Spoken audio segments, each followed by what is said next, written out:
Hello, it's Miss Rofer back again with Chapter 5, Part 2. They almost made it. In the first room, made up to look like a huge dining room, they found the pressure pads under the carpet and the infrared beams across the doors. For Alex, it was an eerie experience, tiptoeing behind the other four men, watching as they dismantled the two devices, using cigarette smoke to expose the otherwise invisible beams. It was strange to be afraid of everything and yet see nothing. In the hallway there was a motion detector, which would have activated a machine gun. Alex assumed it was just loaded with blanks, behind a Japanese screen. The third room was empty. The fourth was a living room with the exit, a set of French windows on the other side.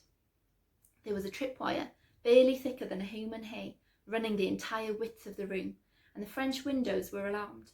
While Snake dealt with the alarm, Fox and Eagle prepared to neutralise the tripwire, unclipping an electronic circuit board and a variety of tools from their belts.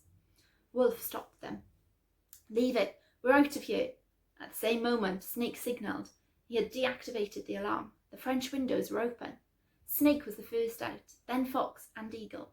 Alex would have been the last to leave the room, but just as he reached the exit, he found Wolf blocking his way.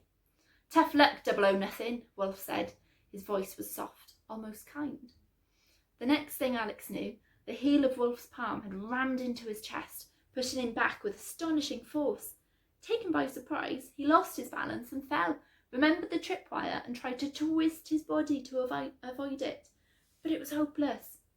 His flailing left hand caught the wire. He actually felt it against his wrist. He hit the floor, pulling the wire with him, and then... The HRT stun grenade has been used frequently by the SAS. It's a small device filled with a mixture of magnesium powder and mercury fulminate. When the tripwire activated the grenade, the mercury exploded at once, not just deafening Alex, but shuddering through him as if it could rip out his heart. At the same time, the magnesium ignited and burned for a full 10 seconds. The light was so blinding that even closing his eyes made no difference. Alex lay there with his face against the hard wooden floor, his hands scrabbling against his head, unable to move, waiting for it to end. But even then it wasn't over. When the magnesium finally burned out, it was as if all the light had burned out with it. Alex stumbled to his feet, unable to see or hear, not even sure anymore where he was. He felt sick to his stomach. The room swayed around him. The heavy smell of chemicals hung in the air. 10 minutes later, he staggered out into the open. Wolf was waiting for him with the others, his face blank, and Alex realised he must have slipped out before he'd hit the ground. An angry sergeant walked over to him. Alex hadn't expected to see a shred of concern in the man's face, and he wasn't disappointed. "Do you want to tell me what happened in there, cub?" he demanded. When Alex didn't answer, he went on. "You ruined the exercise. You fouled up. You could get the whole unit binned. So you better start telling me what went wrong." Alex glanced at Wolf. Wolf looked the other way. What should he say? Should he even try to tell the truth? "Well," the sergeant was waiting. "Nothing happened, sir," Alex said. "I just wasn't looking where I was going. I stepped on something and there was an explosion." "If that was real life, you'd be dead," the sergeant said. "What did I tell you? Sending me a child was a mistake, and a stupid, clumsy child who doesn't look where he's going. That's even worse." Alex stood where he was, just taking it. Out of the corner of his eye, he could see Wolf half smiling. The sergeant had seen it too. "You think it's so funny, Wolf? You can go and clean up in there, and tonight you better get some rest, all of you, because tomorrow you've got a 40-kilometre hike, survival rations, no fire. This is a survival course, and if you do survive, then maybe you'll have a reason to smile." Alex remembered the words now, exactly 24 hours later. He had spent the last 11 of them on his feet, following the trail the sergeant had set out for him on the map. The exercise had begun at 6 o'clock in the morning after a grey-lit breakfast of sausages and beans. Wolf and the others had disappeared into the distance ahead of him a long time ago, even though they had been given 25-kilogram rucksacks to carry. They had also been given only 8 hours to complete the course. Allowing for his age, Alex had been given 12. He rounded a corner, his feet scrunching on the gravel. There was someone standing ahead of him. It was the sergeant. He had just lit a cigarette and Alex watched him slide the matches back into his pocket. Seeing him there brought back the shame and the anger of the day before, and at the same time sapped the last of his strength. Suddenly, Alex had had enough of Blunt, Mrs. Jones, Wolf, the whole stupid thing. With a final effort, he stumbled the last 100 metres and came to a halt. Rain and sweat trickled down the side of his face. His hair, now dark with grime, was glued across his forehead. The sergeant looked at his watch. 11 hours, 5 minutes. That's not bad, Cub, but the others were here 3 hours ago. Bully for them, Alex thought. He didn't say anything. Anyway, you should just make it to the last RV, the sergeant went on. It's up there. He pointed to a wall. Not a sloping wall, a sheer one. Solid rock rising 50 metres up without a handhold or a foothold in sight. Even looking at it, Alex felt his stomach shrink.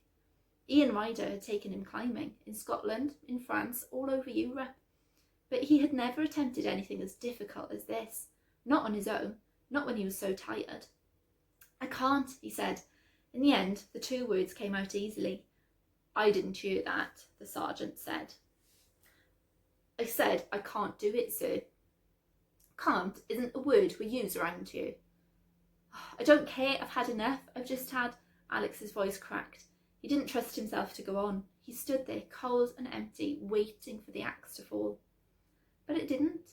The sergeant gazed at him for a long minute. He nodded his head slowly. Listen to me, Cub, he said. I know what happened in the killing house. Alex glanced up. Wolf forgot about the CCTV. We've got it all on film. Then why, Alex began, did you make a complaint against him, Cub? No, sir. Do you want to make a complaint against him, Cub? A pause, then, no, sir. Good. The sergeant pointed at the rock face, suggesting a path up with his finger. It's not as difficult as it looks, he said, and they're waiting for you just over the top. You've got a nice cold dinner, survival rations. You don't want to miss that. Alex drew a deep breath and started forward. As he passed the sergeant, he stumbled and put out a hand to steady himself, brushing against him. Sorry, sir, he said. It took him 20 minutes to reach the top, and, sure enough, K-Unit was already there, crouching around 3 small tents that they must have pitched earlier in the afternoon. 2 for 2 men sharing. 1, the smallest, for Alex. Snake, a thin, fair-haired man who spoke with a Scottish accent, looked up at Alex.